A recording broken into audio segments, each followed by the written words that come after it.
Hi, this is Tracy from Schloss Web Services. Today's lesson I am going to show you is how to add a new page to your website. The first thing that you're going to have to do is navigate to your Pages menu over here, and there is a link for adding new. Once you're on all pages too, you could also see there is another add new here. Let's click on that, and up here is a title. You're going to put the title of the page. Generally, depending on your theme, and this is different for so many of them, so it's really a generalization, putting the title in there will become the H1 on your page. An H1 tag is most desirable. It tells Google and all the search engines what exactly your page is about. So we're just going to actually put a dummy thing in there, and we're going to call this Tracy. And you would put the title up there, and usually what goes in here also goes in the menu. So be leery of that, at least at first. Tracy was here. Okay, so we've got that there. You would then paste in your content. If you brought it in from Word, there may be some minor formatting you need. The good thing about doing WordPress is that you don't have to know any HTML. See these two paragraphs that are a little too close together? Just hit enter and it will automatically render, if you look at the visual tab, into two different paragraphs. Kind of cool. So while some of the other things will be more advanced, like bullets and things like that, you know, adding a little space in between things is quite simple. Once you've added the content, you will actually, once you've clicked from this box to this box, you'll see this little permalink attached here. And it wasn't there when we first started this demo. Now, if this was truly a real page and we were putting Tracy was here as the title, it's giving that as a page name. You can hit edit. It's called a permalink. And we might say, you know, we might put something else in there, Schloss Web Services.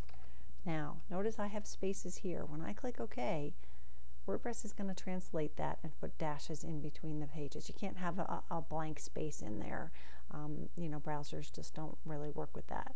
So you sit there, you can edit it. You don't have to. If the name of your page is, you know, Tracy was here and that's what the page is about, you can leave it certainly like that. I like to use a little bit of SEO in that thing, so where the title of my story might be different, I try to put something else that's in here. The next thing you do is save the page, and that the first time you're doing it, you can actually save it as a draft. You can publish it right now, or you can, it says publish immediately. You can edit this, and you can choose what day you want it. So you can schedule your blogs. Go this out, you know, next Friday, or maybe it's something that was older and you brought it from another blog. You can set it back to another date that was in the past. All in all, you can choose that. You can actually, from here, visibility, you can make it private. You can password protect it. If you click that, what's the password it's going to ask you?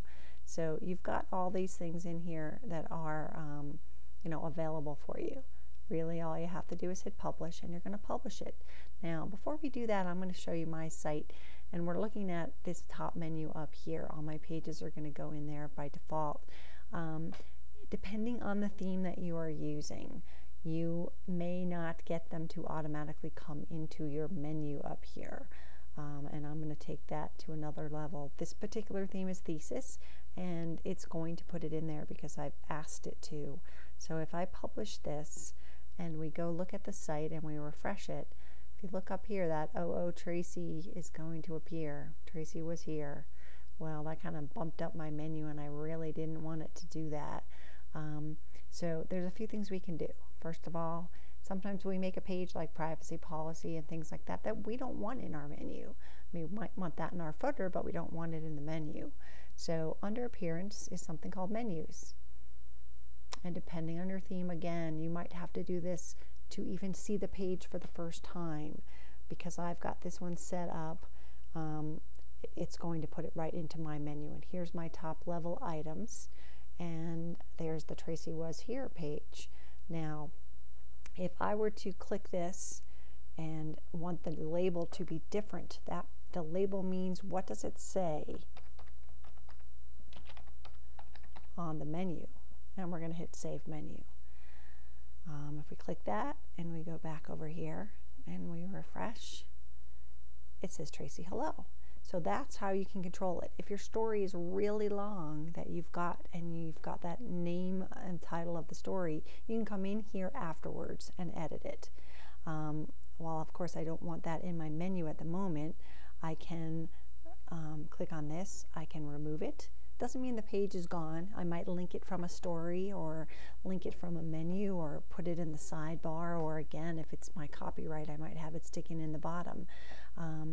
But what we can do is we can take any menu item, and if you just close it up, if you take any menu item and indent it from that contact or from any page, so we can move it under marketing, and if it goes there, it just moves into that spot in the menu. Let's try that first. Saving the menu and moving it up. Remember, Tracy Hello's here.